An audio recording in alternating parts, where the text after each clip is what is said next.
Hello दोस्तों, आप सभी का स्वागत करता हूं मेरे यूट्यूब चैनल डी के जनरल स्टडीज़ में। दोस्तों, आप सभी के लिए छत्तीसगढ़ प्यून भर्ती का यहाँ पर मैं क्लास लेकर आया हूं, जो कि छत्तीसगढ़ी भाषा का यह 5वां क्लास है।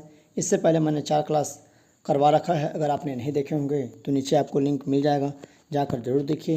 क्या मैंने अलग से प्ले लिस्ट बना रखा है जो छत्तीसगढ़ चपरासी भर्ती के लिए, वहाँ पर आपको जितने भी मैंने क्लास करवाए हैं सभी का आपको वहाँ पर मिल जाएगा। तो चलिए आगे बढ़ते हैं। दोस्तों, जो भी प्यून की तैयारी कर रहे हैं या व्यापम के कोई भी एग्ज़ाम की तैयारी कर रहे हैं तो चैनल को सब्सक्राइब जरूर कर लें, क्योंकि इस चैनल में आपको सिलेबस वाइज तैयारी करवाई जाती है। साथ ही साथ आपको जॉब से रिलेटेड जानकारी भी दी जाती है, तो आप चैनल को जरूर से सब्सक्राइब कर लें। साथ ही साथ बेल घंटे के ऑल बटन को भी प्रेस करना ना भूलिएगा, क्योंकि जब तक आप ऑल बटन को प्रेस नहीं करेंगे तब तक आप तक नोटिफिकेशन नहीं पहुंच पाएगा, और आप तक नोटिफिकेशन नहीं पहुंचेगा मतलब आप वीडियो देखने से चूक जाएंगे।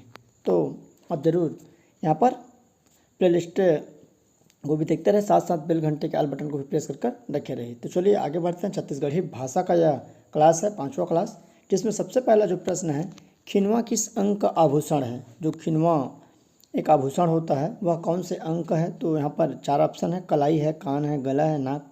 तो इसका करेक्ट आंसर यहाँ पर कान हो जाएगा। खिनवा कान में पहना जाता है, बट मैंने नहीं देखा है मतलब किस तरह, मतलब किस क्षेत्र के लोग पहनते हैं, ये मुझे आइडिया नहीं है। अगर आपके तरफ कोई पहनते होंगे या कैसा रहता है तो ज़रूर कमेंट कर बताइए कि खिनवा किस तरह से दिखता है। अगला दूसरा प्रश्न है, जितने भी मैं प्रश्न लेकर आया हूँ काफ़ी इंपॉर्टेंट प्रश्न है, कोई ना कोई एग्ज़ाम में आया हुआ है, तो सभी सिलेक्टेड प्रश्न है, तो आप अच्छे से देखिए। किसी के लिए सरल भी हो सकता है, किसी के लिए कठिन। तो दूसरा प्रश्न है, निम्नलिखित में कौन सा शब्द क्रिया है। ये व्याकरण के प्रश्न है, छत्तीसगढ़ी व्याकरण के। तो थोरकिन, स्नान, अगमजानी या ओसाना। तो इसका सही आंसर यहाँ पर डी हो जाएगा। ओसाना एक प्रकार की क्रिया है। मतलब ओसाना मतलब क्या होता है, हम लोग जो भी धान जब बाड़ी में या फिर कुठार जो होता है वहाँ पर धान मिंजने के बाद उसको ओसाते हैं, मतलब तो उसको ओसाना कहा जाता है। पंखे से ऐसे ओसाते हैं, उसको ओसाना कहा जाता है, मतलब किसी चीज़ को छांटना। अगला प्रश्न है तीसरा नंबर, अरकट्टा का अर्थ क्या है। तो यहाँ पर सड़क है, गली है, छोटा रास्ता है, बड़ा रास्ता। तो अरकट्टा मतलब होता है सी हो जाएगा, छोटा रास्ता। छोटा रास्ता को अरकट्टा कहा जाता है। तो इसको भी आप कमेंट कर ज़रूर बताइए कि किस क्षेत्र के लोग अरकट्टा कहा जाता है। हमारे तरफ तो सकरी गली इस तरह से या कहा जाता है जो, और अरकट्टा छोटा रास्ता यहाँ पर बोला जा रहा है। तो छोटा रास्ता किस तरफ के लोग बोलते हैं ज़रूर कमेंट कर बताइए। कि पत्थरा फोरे घर के सिल का अर्थ क्या होगा। यह एक प्रकार से मुहावरे हैं। हफ्ते बन के पत्थरा फोरे घर के सिल, कहावतें या मुहावरे। तो लड़ाई करना, किसी का गुस्सा किसी पर उतारना, जानबूझकर गलती करना या धोखा देना। तो इसका सही आंसर 4 का यहाँ पर हो जाएगा, बी हो जाएगा, किसी का गुस्सा किसी पर उतारना। तो इसका करेक्ट आंसर बी हो जाएगा। अगला प्रश्न है 5वां नंबर, सुआ हमर संगवारी के रचनाकार कौन है। तो टिकेंद्र टिकरिया, लखनलाल गुप्त, नंदकिशोर तिवारी, प्यारेलाल गुप्त। तो 5 का करेक्ट आंसर यहाँ पर बी हो जाएगा, लखनलाल गुप्त यहाँ पर सुआ हमर संगवारी के रचनाकार है। छत्तीसगढ़ी यहाँ पर यह पुस्तक है। अगला 6वां नंबर, डॉक्टर पालेश्वर प्रसाद शर्मा की कृति सुसक झन कुर्की सुरताले, ये भी छत्तीसगढ़ी का यहाँ पर पुस्तक है। तो यह निबंध है कि उपन्यास है कि कहानी की महाकाव्य। तो इसका करेक्ट आंसर यहाँ पर सी हो जाएगा, सुसक झन कुर्की सुरताल। ये एक कहानी है और इसके लेखक कौन है, पालेश्वर प्रसाद शर्मा। तो इसको भी आपको याद रखना है। अगला है 7वां नंबर क्वेश्चन है, छत्तीसगढ़ी कारकों में कौन सा शब्द निश्चयार्थक का बोध कराता है। आपको बताना है कि छत्तीसगढ़ी कारकों में कौन सा शब्द है जो निश्चयार्थक शब्द का बोध कराता है। तो का है, ला है, हर है, के है।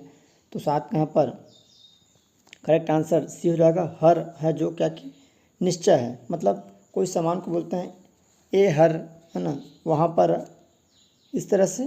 तो हर मतलब यही है, ऐसा वाला यहाँ पर निश्चय का बोध कराता है। 8वां है, माई पिल्ला में कौन सा समास है। तो माई और पिल्ला, तो यहाँ पर तत्पुरुष है, कर्मधारा है, द्वंद्व या देगु।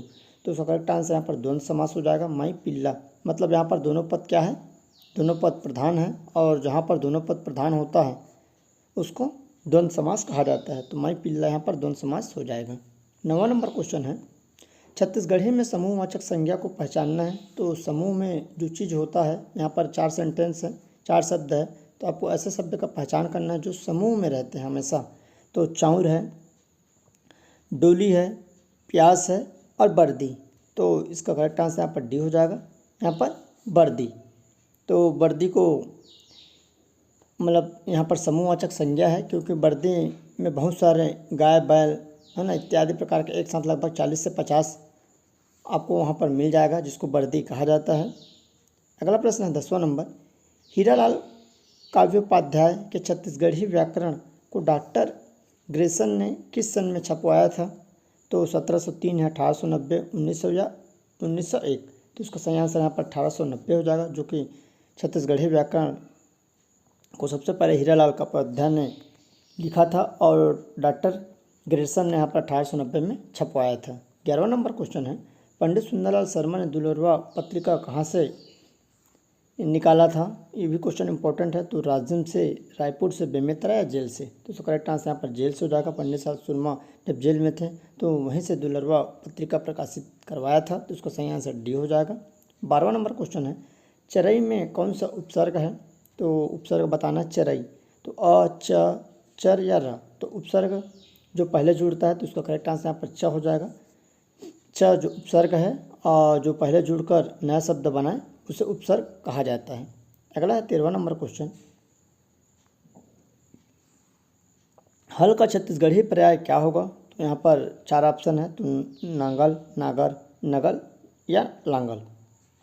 तो उसका करेक्ट आंसर यहाँ पर नागर हो जाएगा। हल को छत्तीसगढ़ी में नांगर कहा जाता है, जो कि आपके किसान लोग जब धान बोते हैं तब नांगर का इस्तेमाल किया जाता है, जो उसको नांगर कहा जाता है। अगला है, छत्तीसगढ़ में विवाहित महिलाएं अपने पति की दीर्घायु के लिए कौन सा व्रत रखती है? तो जन्माष्टमी है, कमर छठ है, तीजा है या पूरा? तो इसका सही आंसर यहाँ पर सी हो जाएगा। तीजा का जो त्यौहार है, जो व्रत है, वो अपने पति के दीर्घायु के लिए करते हैं। अभी आपके सावन के आसपास ये तीजा का पर्व होता है, कुछ ही समय बाद, अगस्त लास्ट या सितंबर के स्टार्टिंग में, तो तीजा उसको कहा जाता है। अगला, इनमें से कौन सा शब्द बहुवचन है? तो बहुवचन हमको यहाँ पर छांटनी है। तो बछरू है, पान है, जात है, कुकुरमन, हर। तो इसका करेक्ट आंसर यहाँ पर डी हो जाएगा। कुकुरमन, हर यहाँ पर हवा इस तरह से बोला जाता है, मतलब बहुत सारे यहाँ पर कुत्ते बैठे हैं यहाँ पर है, तो कुकुरमन, हर, ये क्या हो जाएगा? बहुवचन। अगला है, टहलू में कौन सा प्रत्यय है? तो बहुत सारे अभ्यर्थियों को टहलू का मतलब पता नहीं होगा, तो मैं अभी बताऊंगा टहलू में कौन सा प्रत्यय है। तो लू है, अलू है, हलू है या ऊ? तो इसका करेक्ट आंसर पर बड़ा ऊ हो जाएगा।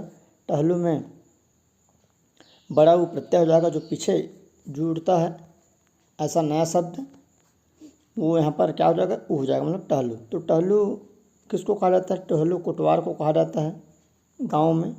जैसे कि इस तरह बिलासपुर मुंगेली की तरफ कोटवार को टहलू कहा जाता है, और आपकी तरफ क्या बोला जाता है जरूर कमेंट कर बताइए। तो इसको भी आपको याद रखना, पूछा जा सकता है, कोटवार को क्या कहा जाता है? तो टहलू। या बहुत जगह जो टहलने वाला होता है उसको भी टहलू कह देते हैं, तो इस तरह बताइएगा। अगला क्वेश्चन, कौन कौन से पौधे में दूध वाला होता है? आपको ऐसा पौधा बताना है जिस पौधे से दूध निकलता है। आप सभी को मालूम होगा। तो पहला है बर है, डूमर है, खेक्सी है, भिंगराज है या सतौना। तो बर जो होता है जिसको बरगद कहते हैं, तो बर से दूध निकलता है। उसके बाद डूमर होता है, डूमर से भी दूध निकलता है।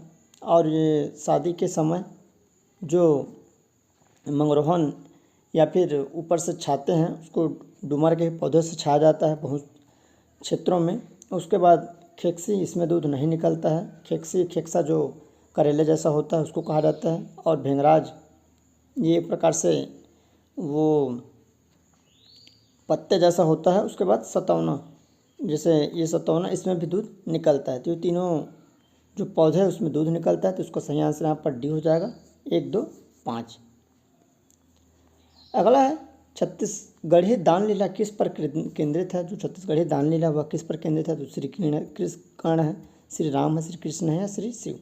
तो इसका सही आंसर यहाँ पर श्री कृष्ण हो जाएगा। जो दान लीला है श्री कृष्ण पर आधारित है, तो इसका सही आंसर सी होगा। अगला 19वां नंबर, जेकर हाथ में लाठी भैया ओकर हाथ में खाली स्थान।